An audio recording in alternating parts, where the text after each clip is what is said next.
In today's masterclass, I am so excited to be working with an Indian Ringneck Bayou. Now, the owner, Elise, has said that this bird is great in training, but mean and hateful when it's not training. And today, we're going to fix that.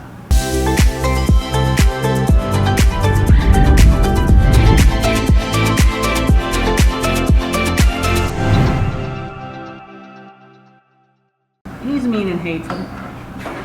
Mean and hateful? Is that what you said?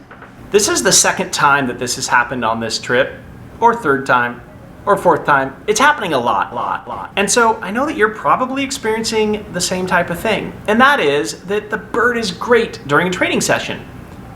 The key takeaway is that every interaction is a training session. So if you want to get more of the good behavior, make sure that you're setting yourself up with intent. Today's lesson is all about setting up your training session. I asked Elise what she needed to do to make this session look perfect. And I said, I want you to come up here and do 5 somethings. It could be targets, it could be spin, doesn't matter, just I want to see 5 repetitions. So talk me through what that looks like.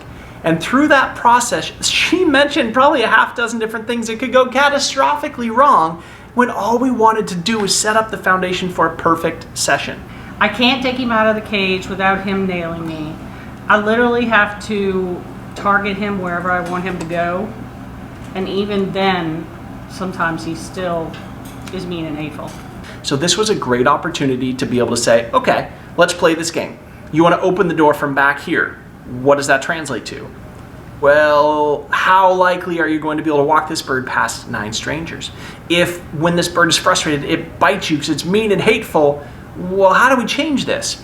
And this is a great tool to be able to use for yourself. And probably the key takeaway from this entire masterclass was make sure that you're thinking through, what would my training session look like? If I was going to do 5 perfect reps of something that I'm trying to improve, how do I make sure that I am set up to be taking steps in the right direction, having positive interactions with my bird, rather than accidentally punishing or accidentally reinforcing?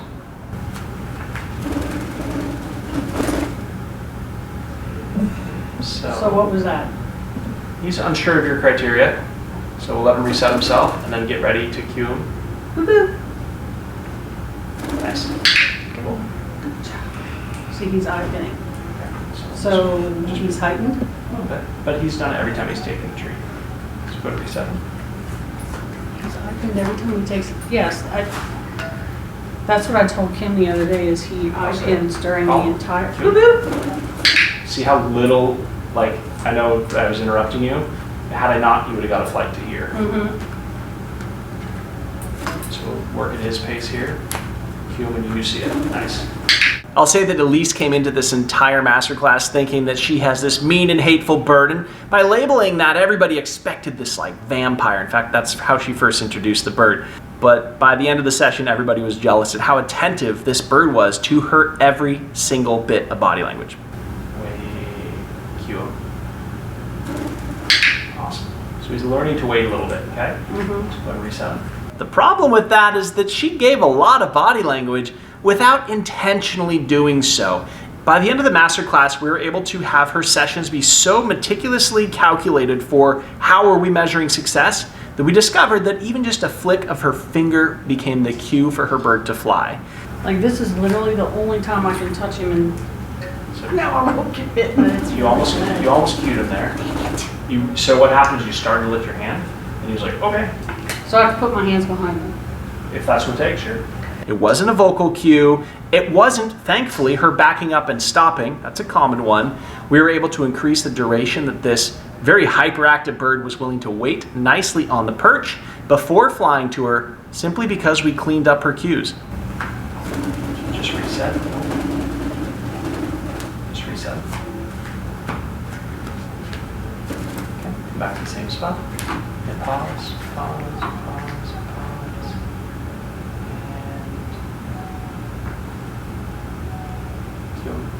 And awesome. Elise was accidentally, unintentionally, giving all sorts of cues all the time, which built a ton of frustration in Bayou. And what that translated to is, after a couple of opportunities where she accidentally cued a behavior and didn't reward it, this bird's tolerance was gone and would end up biting viciously for blood, which may or may not have accidentally been getting reinforced. So where I was measuring success was based on if you're accidentally cueing. And what often happens with recall is the human desire is for us to like, oh, that was good, let's go further, right? One of the things that you mentioned earlier in the class is you wanted him to station a little longer. So where I was trying to measure was getting him to wait a little longer, wait a little longer, wait a little longer. And this happened to be the right distance. If you took one step further, he lost his patience and he'd fly to you. So by keeping you at the spot where we were most likely to have success for a longer duration, we could work on, one, getting him to stay a little bit, but we could also test how clear your cue was. And it's, beyond a shadow of a doubt, it's the moment this hand moves is the cue. Slightest movement. It is. Yeah. Yeah, great observation. Because there was a couple times you like turned and moved and said something and your hand was just down here and he flew.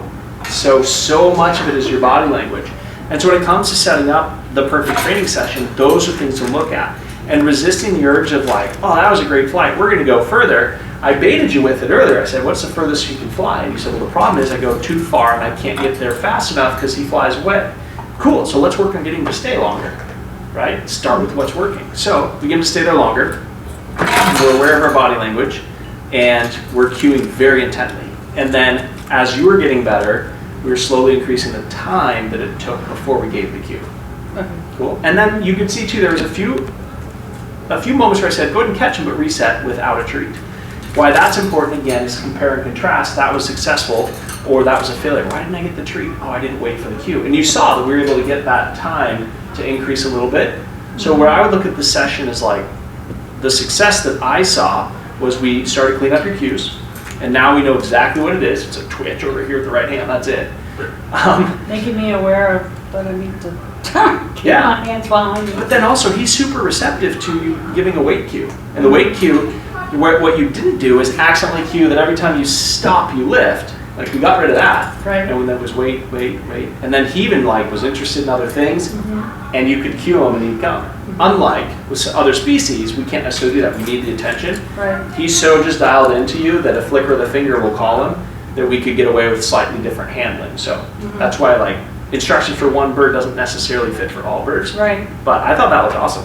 Oh, thank you. Yeah, that was good. When you're setting up your training sessions, it's really important to measure how are you measuring success. If you could say I went through the whole session without being bitten, when historically I have a pattern of being bitten, then that's successful. When you measure exactly the goal that you're trying to get for, in this case, having the bird, one, not bite, but also get recalls with a very clean and specific cue, we were able to achieve that clear communication to build that trust and a great relationship, and we're able to have a successful training session by increasing that duration, but more importantly, without being bitten.